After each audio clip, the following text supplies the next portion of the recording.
On this last problem, we're going to go ahead and sketch the graph of this function, and we're going to use all of those different pieces of information that we talked about in this unit. So let's go ahead and look at part A here. So for part A, we have the function f of x is equal to 4x minus x squared. So let's go ahead and start with intercepts. So remember, there are both x-intercepts and y-intercepts. If I'm finding x-intercepts, I want to set y equal to 0 and then solve for x.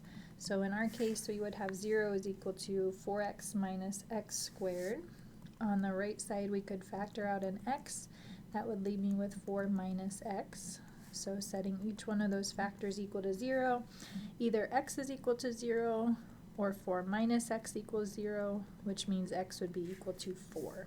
So we have two x-intercepts, the point 0, 0, and the point 4, 0. For y-intercepts, we set x equal to 0 and then solve for y. So I would have 4 times 0 minus 0 squared, which would give me 0, which is the origin. And really, we already knew this was an intercept from the x-intercept that we just found. So here we have 3 intercepts. So let's go ahead and move on to our first derivative and see what we can find from that. So remember, our original function was 4x minus x squared. So that means our first derivative would be 4 minus 2x. So we can use our first derivative to find where our function is increasing and decreasing, and then that will also tell us our relative extrema, so any maxes or mins. So if I set this first derivative equal to 0 and see where it's undefined, that is going to give me my critical numbers, which would tell me possibilities for maxes and mins and where my function could change direction. This is a polynomial, so there are no points where it's undefined. But if I set this equal to 0, we could then solve that for x, and we would see that happens if x is equal to 2. So we have one critical number. I would go ahead and place that on a number line, test values on either side of my number 2 into my first derivative to see whether or not that's positive or negative, which then tells me whether or not my original function is increasing or decreasing. So let's just test 0 and 3. So if I put 0 in there, I'd get 4 out, which is positive. If I put 3 in there, I would get a negative 2 out, which is negative.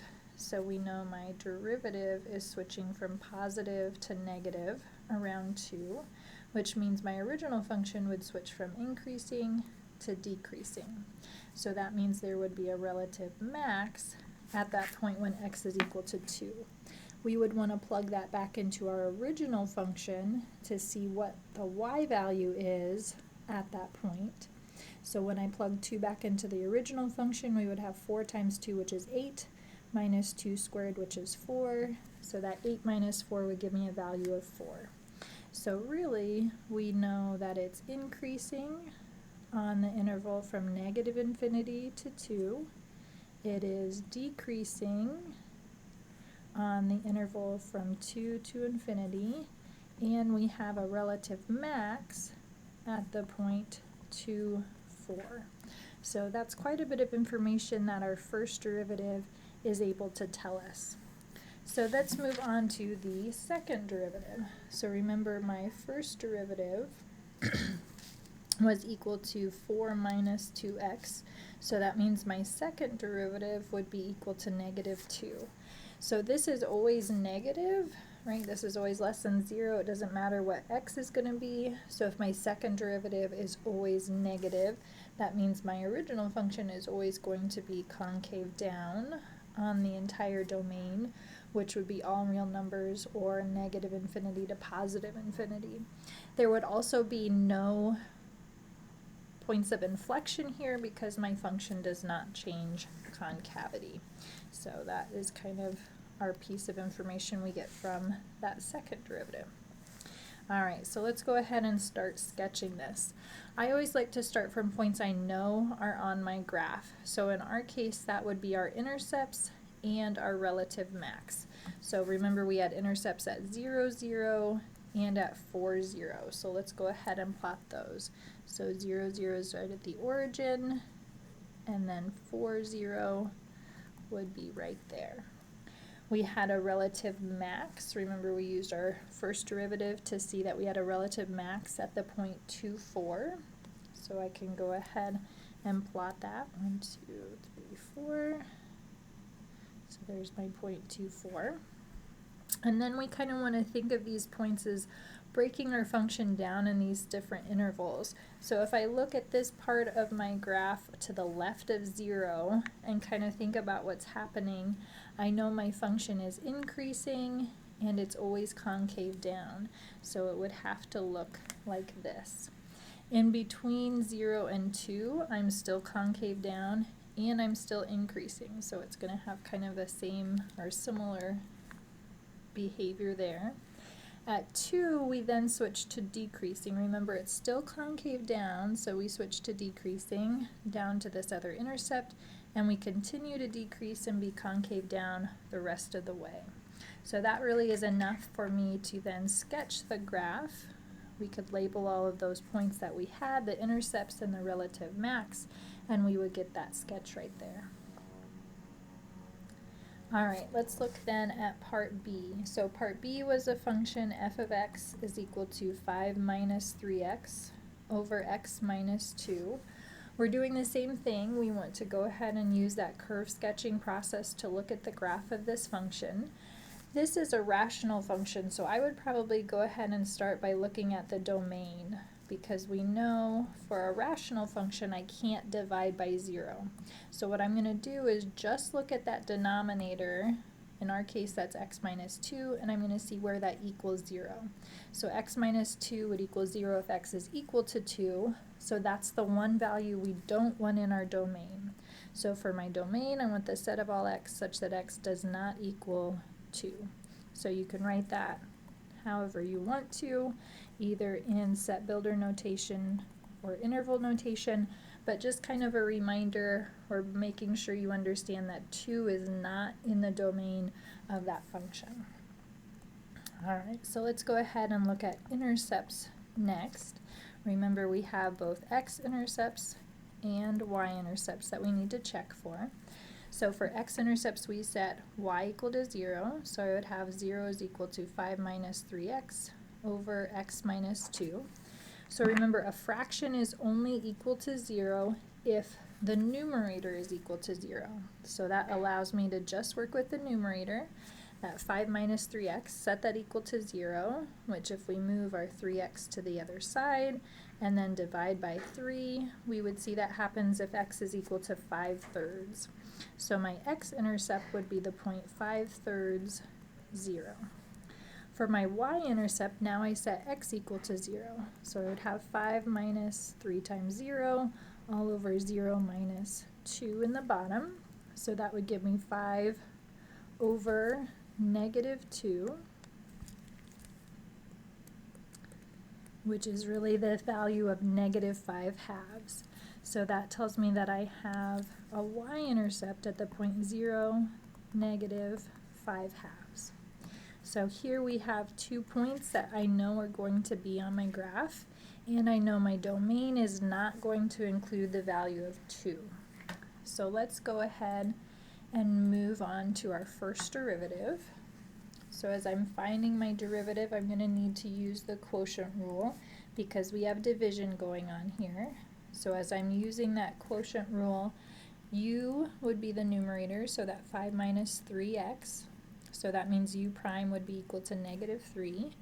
V would be the denominator, x minus 2. So that means v prime would be equal to 1. So then as I'm finding the derivative, remember that's u prime v minus uv prime all over v squared.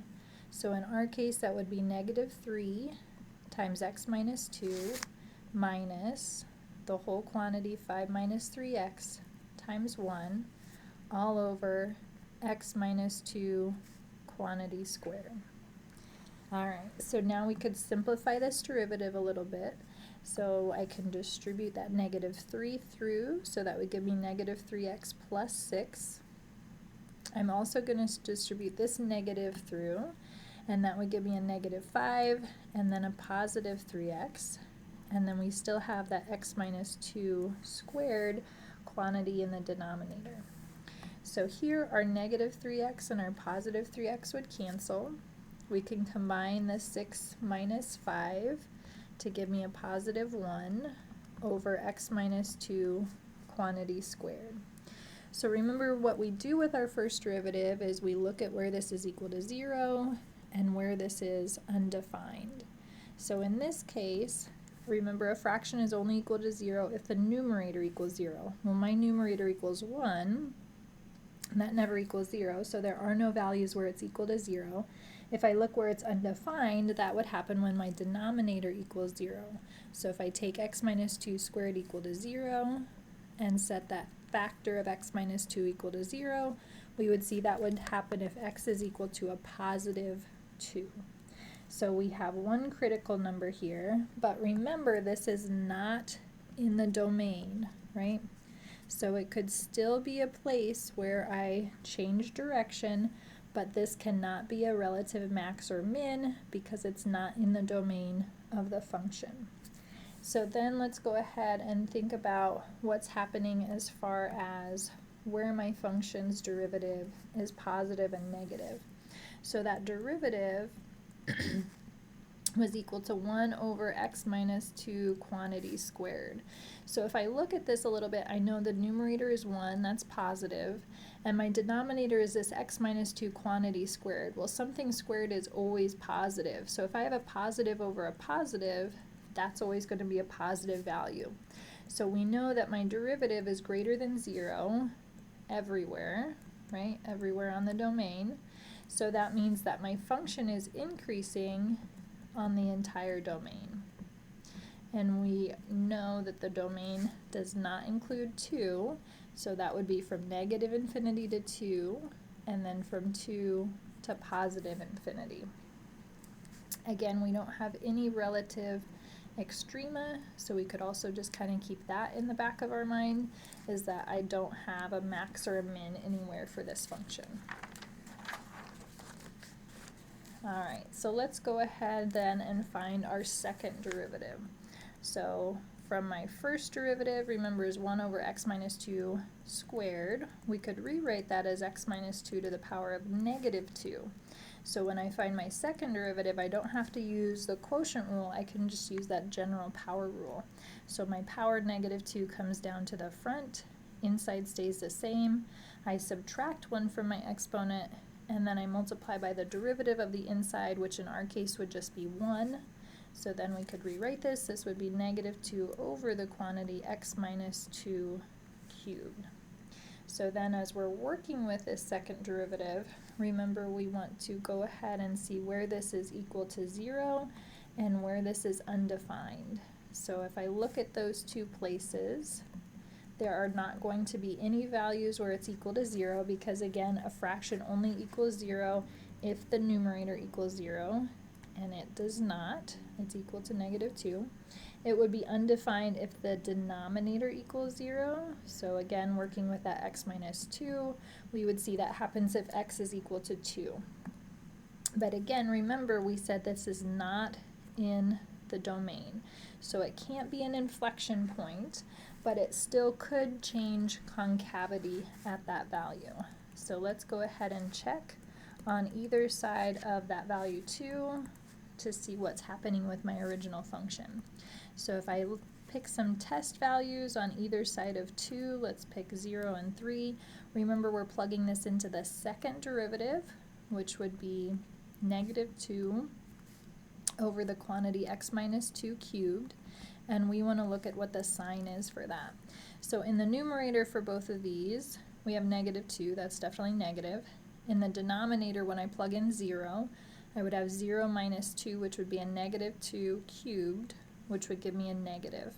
A negative divided by a negative gives me overall a positive. So that means to the left of 2, my second derivative is positive, so my original function is concave up. If I plug 3 into this denominator, I would have 3 minus 2, which gives me a positive 1. Cubed would still be positive. So here I have a negative divided by a positive, which would overall give me a negative. So that means on the right of 2, my second derivative is negative, and my original function is concave down. So here we have our concavity. Again, concave up from negative infinity to 2, and concave down from 2 to infinity. Also remember that at 2, we do not have an inflection point because that value is not in the domain of our function. So if we think a little bit more about what's going on there, let's kind of look at asymptotes. So that original function was f of x is equal to, what did we have, 5 minus 3x over x minus 2. So for vertical asymptotes, we know those happen at the zeros of the denominator after it's in lowest terms. Well, this is already in lowest terms, meaning there are no common factors from the top and the bottom. So the denominator would equal 0 if x is equal to 2, so that's going to be a vertical asymptote. Again, not a min or max, not an inflection point, we have a vertical asymptote there. For horizontal asymptotes, notice that the degree of the top and the bottom are the same here. So in that case, we are going to look at the ratio of the leading coefficients to find my horizontal asymptote. So my leading coefficient in the top would be a -3, and in the bottom I would really just have a value of 1. So that -3 over 1 would give me a horizontal asymptote at y is equal to -3. Alright, so let's start piecing this together and go ahead and look at our graph. So as we're starting to look at our graph, remember I always like to start by plotting points I know are on the graph of my function. We don't have any maxes or mins, but we did have intercepts. So remember we had an x-intercept at 5/3, 0, and a y-intercept at 0, -5/2. So let's go ahead and put those on our graph. Alright, so as I'm looking at plotting my points, 5/3, 0 would be my x-intercept. Basically this would be about 1 2/3, so I know I would be right about there. And then my y-intercept was 0, -5/2, which would be about a -2.5. So in between -2 and -3. We could also go ahead and put on my vertical asymptote. So remember this is at x is equal to 2. So I could put that on there. And then we also had a horizontal asymptote at y is equal to -3. So we could put that on there as well. Alright, so then kind of remember as far as increasing, decreasing, and my concavity, that can kind of help us fill in the remaining parts to this graph. So my function was increasing on the entire domain, so it's always going to be increasing. And then for concavity, it was concave up from -infinity to 2, and concave down from 2 to infinity. So on this part to the left of my vertical asymptote, again, I know I'm increasing and I'm going to be concave up. I'm also going to have to go through those intercepts. So if I'm increasing concave up, we're going to approach my asymptotes and my graph is going to look like that. For the part to the right of my vertical asymptote of x is equal to 2, again I'm going to be increasing, but this time I'm going to be concave down. So as I'm looking at what that would mean, I'd have to be in the bottom part of that so that I approach those asymptotes but do not cross them. So that gives us our graph here. Again, this was the value 5/3, 0 for my x-intercept and 0, -5/2 for my y-intercept.